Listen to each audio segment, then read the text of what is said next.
Magandang araw mga katagay, RP Gaming here para sa ating Night Cruise content. Sa video na to ay daily routine lang, saka yung kung paano tayo makakapag-farm ng diamond dito sa laro. Pero bago ang lahat, intro muna! Let's go. Yeah.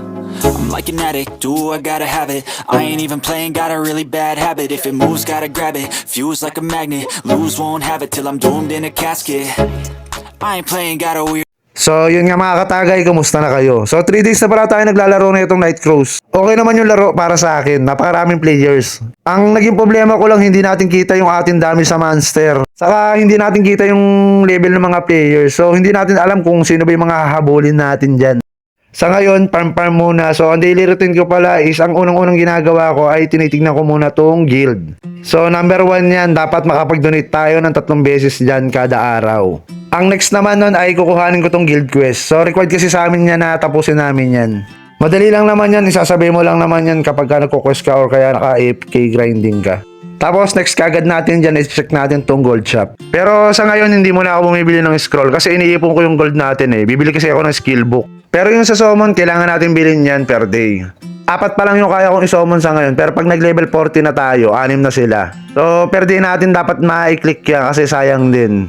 Pagdating naman dito sa mga dungeon, tinatapos ko rin tong 3. So per day din kasi nagre-reset yan. Diskartehan nyo na lang yung pagpasok nyo dyan. Hindi naman kailangan sunod-sunod yung pagpasok nyo dyan eh. Kunyari may ginagawa kayo, kailangan nyo magluto. Yan, pasok nyo dyan. Pwede kayo mag-AFK ng 1 oras dyan. Hindi nyo kailangan stressin yung buhay nyo dyan. Yung babantayan nyo pa sila dun sa loob ng dungeon. At atake kayo ng monster. AFK lang, sapat na. Pagdating naman dito sa main quest, pagka alam kong matagal ko nang patayin yung monster o kaya nahihirapan na ako lagi ng miss, yun, tinitigilan ko na. Saka na ako magde-dailies nun. Sa dailies naman, pinipili ko lang yung mga low level na monster lang din. So, ayun lang ang tinatapos ko. Hindi mo naman kailangan tapusin lahat yun. Pagkatapos noon, mag-AFK na ako hanggang bukas. Napakasimple lang naman ng aking daily routine. Sa pag-AFK naman, nandun lang din ako sa low level na map. So, bakit tayo dun sa low level na monster magpa-farm? Mas mabilis kasi natin mapapatay dyan yung mga monster. So, dyan napapasok kung paano tayo makakapag-farm ng diamond. Number 1 kasi pagka AFK ka, hindi ka dapat mamatay. Hindi ka mauubusan dapat ng pots. Kasi pag namatay ka, tas ang tagal mong nakatambay sa town, pwede kang i-kick sa laro. Kagaya dito sa server namin, ang hirap pumasok. Napakatagal nung queuing.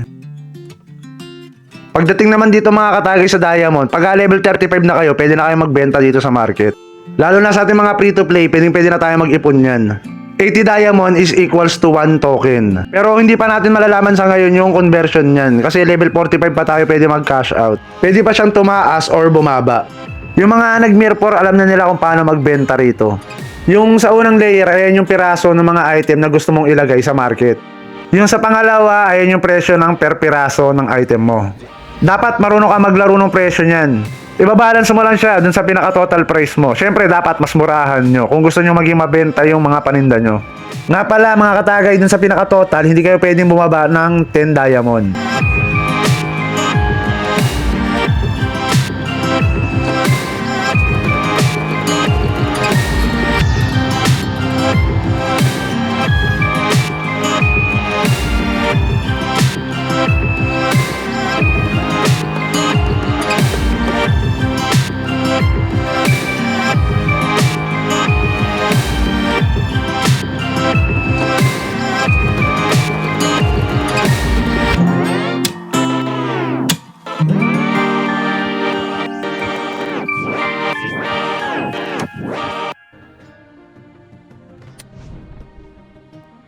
So, yun lang mga katagay, napaka-basic, di ba?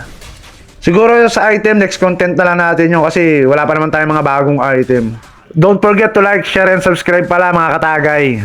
Shoutout pala sa mga agilid ko dyan sa Team PH.